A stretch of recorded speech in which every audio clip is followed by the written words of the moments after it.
recebendo o nosso ilustre convidado de hoje e de quase sempre, né, Coronel? Então aí. Pois é, Coronel Wagner, que é, claro, um dos maiores representantes, uma das maiores lideranças políticas ou da direita de Governador Valadares, e vem nos visitar mais uma vez aqui nesse programa. Seja bem-vindo, Coronel.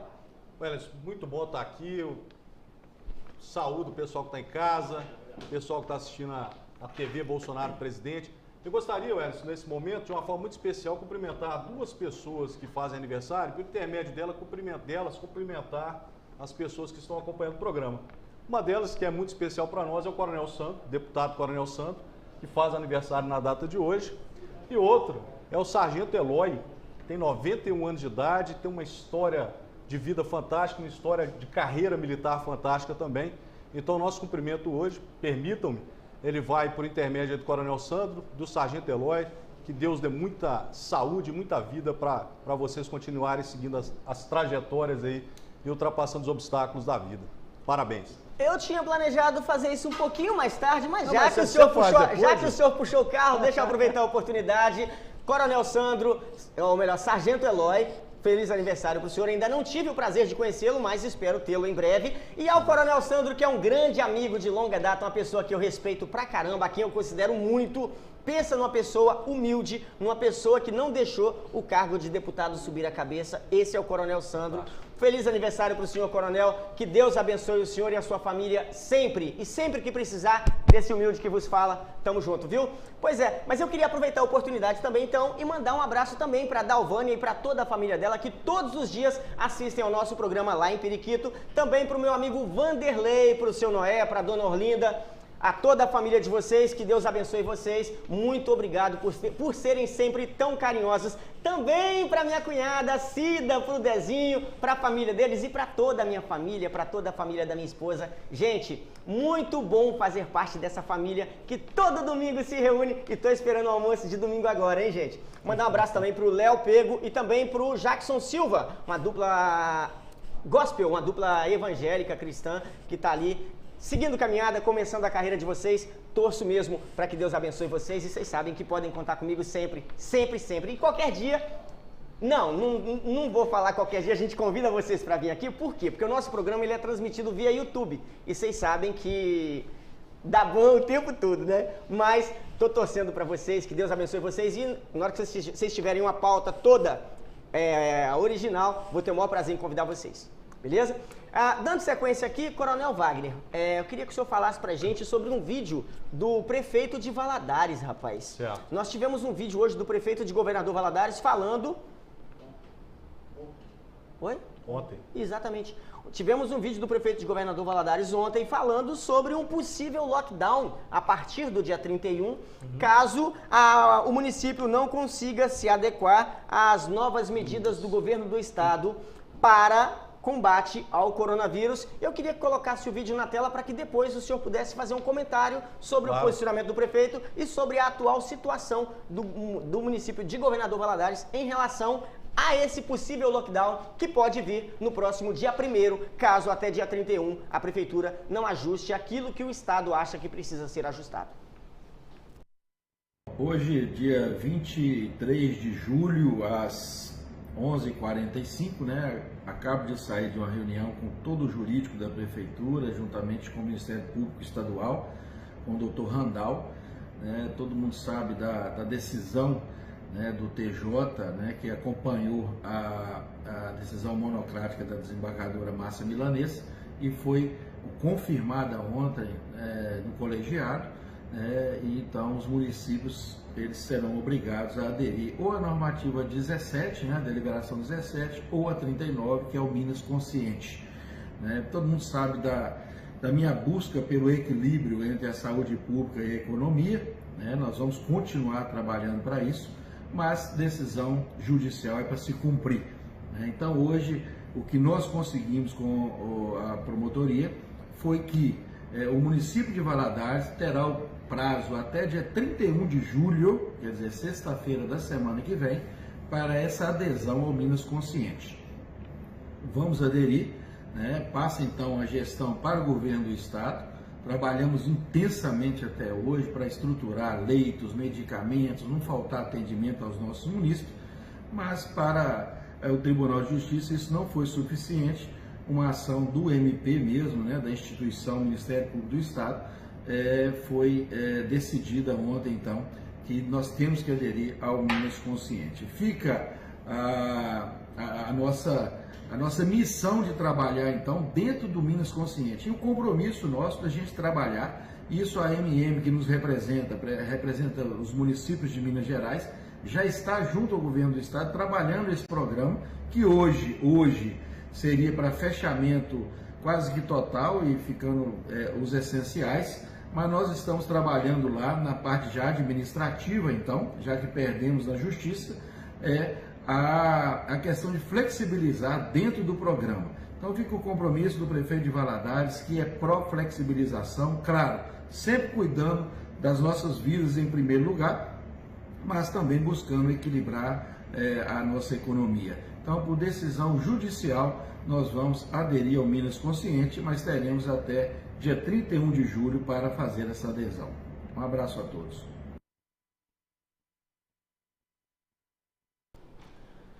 Tá aí o vídeo do prefeito de Governador Valadares, André Merlo, tentando se explicar ou tentando explicar a obrigatoriedade na qual a cidade de Governador Valadares se encontra de aderir ao programa Minas Consciente do governo do estado. Vale lembrar que não é uma voluntariedade, é uma determinação judicial para que o município seja integrado ao Minas Consciente. Mas antes disso, Coronel Wagner, eu queria que o senhor falasse para a gente um pouco sobre o que é o Plano Minas Consciente do governo de Minas. Bom, então o que acontece? Quando a gente vê a fala do prefeito, dá a impressão para quem está assistindo de que é um caráter voluntário essa adesão ao Minas Consciente. Não é isso que está acontecendo. Acha que é por livre e espontânea vontade, mas na verdade é por livre e espontânea obrigação. É obrigação. Então houve uma determinação, primeiro houve uma determinação de uma desembargadora, e essa determinação, posteriormente, ela foi colegiada, ela foi discutida com outros desembargadores, e foi tomada a decisão de que os municípios deveriam obrigatoriamente aderir ao Minas Consciente.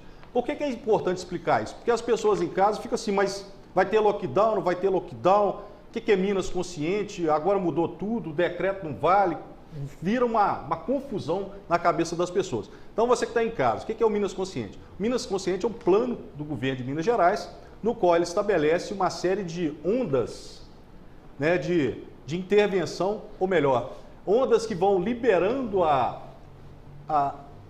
flexibilizando a possibilidade das pessoas exercerem determinadas funções, por exemplo, na área comercial, no shopping, determinadas atividades econômicas. Então o Estado colocou lá onda verde, onda branca, onda amarela e onda vermelha. Isso é importante que vocês possam ver na internet, procurar saber aquele que tem atividade econômica e qual delas ele se enquadra. Então tem as ondas lá.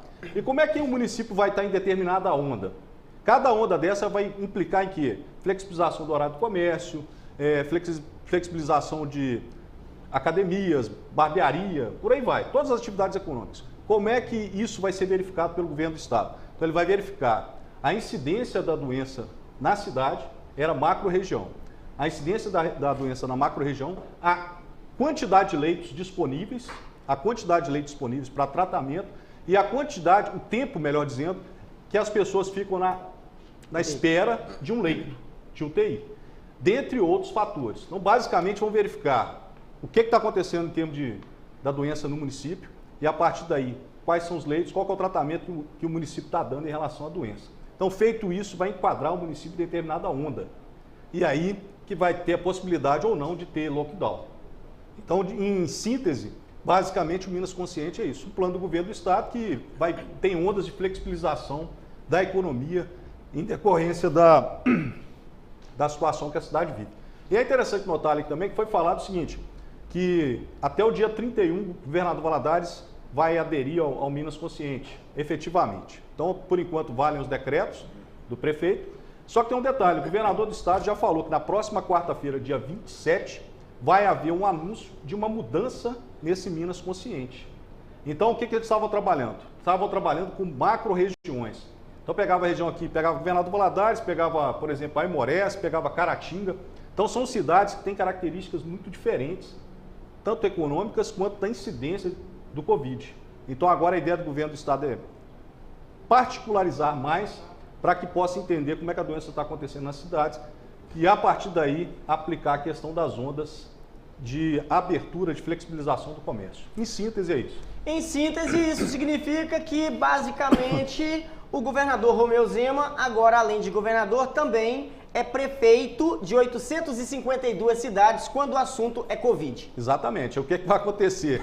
A autonomia que os governadores, melhor, que os prefeitos têm ou tinham em relação à intervenção ou em relação ao que vai acontecer no município dele, da realidade que ele vive, no caso específico do governador Valadares, o que vai se fazer em relação ao horário de comércio, a fechamento de comércio, a lockdown, isso vai sair das mãos do prefeito e cai agora nas mãos do governo do estado com essa tabela que eles têm lá.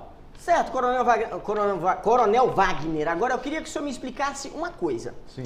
Tempos atrás, o STF retirou do presidente da República, do governo federal, o poder das decisões em relação ao combate ao Covid. Sim. E passou esse poder para estados e municípios, governadores e prefeitos.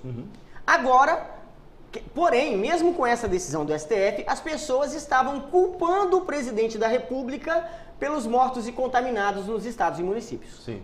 Com essa retirada do poder dos prefeitos e concentrando tudo isso nas mãos dos governadores, a culpa ou a responsabilidade vai ficar com quem? O prefeito agora vai lavar as mãos, os prefeitos de uma forma geral. Por quê? No início tinham 200 e poucos municípios que aderiram ao Minas Consciente. Agora todos vão ser obrigados a aderir. Então, a partir de agora, o que vier aí de flexibilização ou não do comércio, por exemplo, não é decisão local, é decisão estadual que tem que ser cumprida obrigatoriamente, porque tem uma decisão da Justiça que determina que aquilo que o governo do estado determinar para governador Valadares, para a nossa região, para Periquito, por exemplo, vai ter que ser cumprido. Agora, 4 meses depois dessa primeira decisão do STF, o ministro Gilmar Mendes veio a público dizendo que a decisão do STF lá atrás, Sim. de tirar o poder das mãos do governo federal e transferir isso para estados e municípios, foi mal interpretada. Que, na verdade, não foi aquilo que o STF quis dizer, que o governo federal continuava com poder para isso. Sim. Existe a possibilidade de futuramente o STF vir dizer que, em relação à dos estados, também foi mal interpretado? A do STF você pode esperar qualquer coisa, não dá para saber. Agora, o que acontece? Qual que é a justificativa do governo de Minas Gerais para essa questão da adesão ao Minas? Na verdade, nem é do governo do estado, é a decisão da Justiça. Qual que é a justificativa que a Justiça dá para isso? É que determinadas cidades estão adotando determinadas medidas e aí a cidade vizinha, por exemplo, não adota a mesma medida. Então, o que acontece? Há uma proliferação da doença naquela região em virtude de uma cidade ter feito determinada coisa e a outra não ter feito. Então está tendo um aumento considerável de casos em Minas Gerais. Tanto é que a gente não está nem numa curva, né? Que eles estão falando que a gente está no platô, ou seja, nós chegamos no ápice, no pico da incidência da doença, pelo menos é o que se fala, tomara que seja, porque mais alta a situação já está muito grave. E agora a gente tem vivido esses dias aí com o número de incidências da doença e número de mortes também mantido estável, mas no alto. Então isso tudo, esse cenário todo de crise que está se apresentando no estado é que fez com que o Ministério Público entrasse na Justiça e a Justiça também justificasse a sua decisão em virtude dessa situação que o estado de Minas vem apresentando.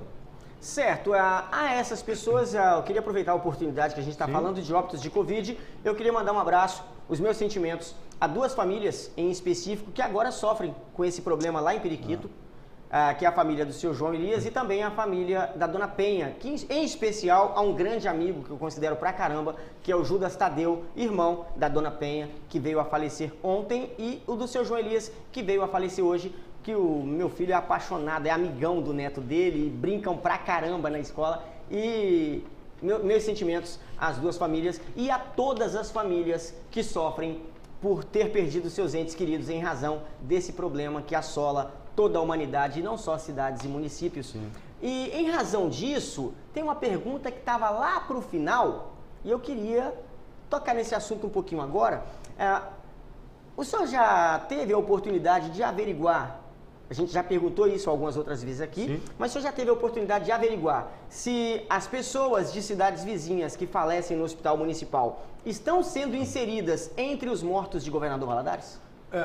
Só me permita também aqui me solidarizar com as famílias nesse momento de luto, de dificuldade. Muito difícil. Então, o coronavírus é um negócio assim que está para lá, mas aí quando ele vira um nome, vira o nome de alguém que a gente gosta, de alguém que a gente conhece, isso dá uma reviravolta. Então a gente fala isso com frequência. Então aquelas famílias que têm entes queridos no hospital agora, que perderam entes queridos, fica aqui a nossa solidariedade e nesse momento difícil que Deus possa confortá-los todos, né? Agora, como você perguntou, a questão dos mortos de cidades vizinhas. Sim. Essa questão a gente verificou agora extraoficialmente e a informação que a gente tem é que a contabilidade é só de Governador Valadares. Mas o que a gente vai fazer? Semana que vem a gente tem reunião na Câmara, começam as reuniões, dia 1º de agosto, a gente vai fazer um requerimento para fazer esse questionamento de uma forma oficial para a gente ter a resposta. Porque é um negócio que está meio obscuro. Por que não deixa isso claro nas informações que são prestadas diariamente? E, Welles, tem uma outra coisa que nos incomoda também, que a gente vai questionar dentro disso que você está falando, que é o seguinte, é estranho. Todos os dias que a gente olha o informativo lá da prefeitura, lá 18, 30, né, tá lá, percentual de pessoas internadas. Aí quando você verifica os leitos particulares, quase que em 95% das vezes estão todos ocupados. Todos os leitos ocupados, está 100%. 100%. Todo dia está 100%. Teve uma semana para trás, temos 2 ou 3 dias que estava um pouco menos. E aí, quando você verifica os leitos do SUS, tá lá, varia 87, 90, chegou a 90 e pouco, voltou para 80 e pouco. É estranho isso. O particular era para ser usado quando não houvesse o público vazio, né? Por que o leito particular está sempre 100% e o leito do SUS nunca chega ao 100%? Graças a Deus. O que eu estou achando estranho é isso. Porque quando você olha a rede particular de Governador Valadares, as empresas que fazem, os hospitais que fazem essa rede particular, elas trabalham com um universo de 50, 60 mil pessoas. Quando você trabalha com o SUS, você trabalha com um universo de 276 mil habitantes de Governador Valadares e mais aquela gama de habitantes dos 51 municípios que fazem parte dessa micro-região, vamos dizer assim, de saúde de Governador Valadares. Então a população dessas cidades somadas a Governador Valadares está muito mais de 500 mil pessoas. Então 500 mil pessoas ocupam cerca de 85% dos leitos em média, o que está acontecendo em Governador Valadares, enquanto que 60 mil, e são 48 leitos, pelo que se tem também, é uma outra informação que ela precisa ser muito clara, que ela não está clara para nós ainda, mas nesses 48 leitos, eles estão sempre com 85%, com um universo aí de mais de 500 mil pessoas. E já o leito particular, que trabalha com 60 mil pessoas, está sempre com 100%. Então é um negócio que está estranho e a gente precisa verificar essa situação. Outra situação que precisa ser verificada, eu levantei aqui ontem no programa, não sei se o senhor assistiu. Sim. Em qualquer laboratório o senhor acha teste para Covid para comprar, R$300. Porém, no SUS o senhor não encontra para utilizar. Por que o SUS, Governador Valadares, por exemplo, recebeu 34 milhões de reais para combate ao Covid? Sim. Aí, de repente, Valadares tem 34 milhões para combate ao Covid, poderia comprar o teste de Covid ao preço da cara. Aos olhos da cara, mas você não encontra um teste para Covid. Teve uma licitação agora, Welles, teve duas, né, que nos chamaram a atenção. A primeira foi o Sanitiza, os 3,5 milhões lá para a barreira sanitária, que já era, né? Já acabou. Nós entramos com a representação do Ministério Público Federal, está em andamento, e teve uma outra licitação de 4,5 milhões para a compra de teste do Covid. Então a gente está pedindo informações, já pedimos informações esse mês das reuniões a respeito dessa compra, para verificar a quantidade, como é que vai ser a forma de aplicação desses testes, qual que vai ser a prioridade, o pessoal da área de saúde, da área de segurança, né, como é que vai ser a aplicação disso. Então o emprego desse recurso, 4,5 milhões, que foi usado para a compra de testes. Provavelmente isso não deve ter chegado ainda, deve estar chegando. Uma pergunta interessante seria, será que vai ser comprado dos grandes fabricantes de testes ou vai ser comprado dos pequenos revendedores? Interessante sua pergunta. E outra, qual o tipo de teste que vai ser comprado? Né? Qual o preço? De onde está vindo? Isso tudo a gente vai questionar. E isso é coisa que veio agora recente e é dentro daquele recurso que veio do governo federal para Sobre o possível